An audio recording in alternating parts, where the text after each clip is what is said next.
Hi, I'm Aaron Hallett, reporter for MuscleTalk.co.uk. I'm here with UK BFF bodybuilder Lisa Cross. Lisa, very good to see you, and very good to see you back on stage again. Yeah, that seems like quite a long time ago now, but yeah, October, competed. Always enjoyed competing. And when will we see you back next on stage? At the moment, I'm not quite sure, but maybe the Worlds. And that's in October in Serbia. So for that, I'll start dieting about June time. I think so. And do you use somebody for your diet? Do I use Do you use somebody to help you with your diet? Yeah, I've had a lot of help from a lad called Louis Speed. He won the juniors about 2 years ago. Louis is very good in helping me. I also get a lot of help from a lady called Jeannie Ellen. Jeannie's competed in the past. So yeah. At the moment, like I said, I've only competed twice, 2 years on. It's just still learning very much about what works for me. Still learning. Still a long way to go. So with the current standard of female bodybuilding in the UK, it seems like there's a slip-off with a number of competitors every year. Does that slightly concern you with the way that UK BFF and female bodybuilding is going forward? I mean, what can they do? They can't make girls compete, can they? It's part and parcel. It's making girls want to compete, or girls themselves wanting to compete. I don't know. Obviously, I've been stood here today, and quite a few girls do approach it, but there needs to be a category for all the different girls, so that. Because at the end of the day, you are competing in essence for yourself. There's something there that fits the look that you want to be. At the end of the day, it's your body, isn't it? It is indeed. It's like, so, they're bringing in the classics for the men, and then obviously got the bigger classes for the blokes who, can attain that size. They're bringing in the bikini, so it should be. But yeah, again, there should be the class for the women who want to be the bigger girls, There's a lot of fans in the UK who want to see you win your pro card so you can compete in the States. If you go to the Worlds and you qualify for the pro card, will you take it, and will you go to the States to compete? Of course, yeah. I mean, if it was offered to me, yes, of course I would. I'd like, and obviously competing in America would be a dream, but I've got to get there yet. Still got a lot of work to do before I get to that. Because, like I say, I've just been over there watching the girls today, and that standard is so good. It is. And like I said, I've only dieted.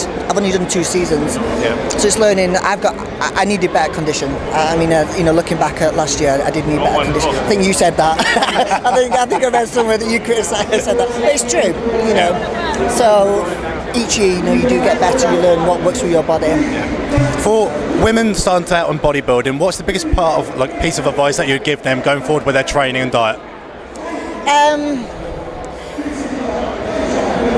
Starting off in bodybuilding, that's a difficult one because there is a lot. I feel for women there's a lot of bad advice out there. There really is. For women, it's the same really for all bodybuilders, but it's nutrition. You've got to sort that diet out. And I know a lot of people come and speak to me today, they think that they're eating well. You can always eat better. You've got to get your diet right, especially for women because we hold more fat. Especially for women, you've just got to get that diet. And don't be afraid to train either. I think a bit afraid of training hard. Can never train too hard, But, yeah. Did you see any of the bodybuilding pre-judging last night?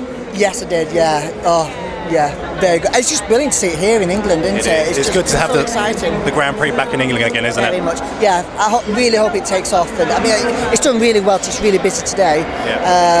But yeah, it's brilliant to see the British lads on the stage and doing well. Gotta love that. So who's your top steps on the 202 class? I've flexed John Hodgson. John Hodgson looks, but he always gets his conditioning. James Llewellyn, very, very good. Yeah. Obviously, it was exciting to see Sean Taverner on the stage. So they're all the British lads. Don't bother betting anybody Biased? Yeah, just a bit. Who cares? Open class? Again, I was talking to Alvin the other day. Doing really well. But Branch Warren's going to take it into. I was disappointed that Alvin shaved off the beard though. I really wanted to see him with the beard on stage. Yeah. But when you see the competitors on stage, you have a mix between mass, proportion, lines flowing into each other. What's your take on that kind of aspect? Well, I know obviously what I've got a preference towards, and it's more the aesthetic. So more bias between Ronnie Rockall and Branch Warren, would you say? Yeah. I'm not a massive fan of Branch Warren's physique. I do prefer the more aesthetic physique. Yeah. That's personal preference, and again, you're always going to get it. But that's the beauty of it, isn't it? It is. I love how the crowd don't always agree with what the judges go for. That's what I like. That's what I like about it. Well, I want to see you on the Worlds. I want you to compete. I want you to win your pro card. Okay. It would be lovely to see you in the US competing. So all the best for the future. Well done. Thank you. I'm Aaron Hallett, reporter for MuscleTalk.co.uk.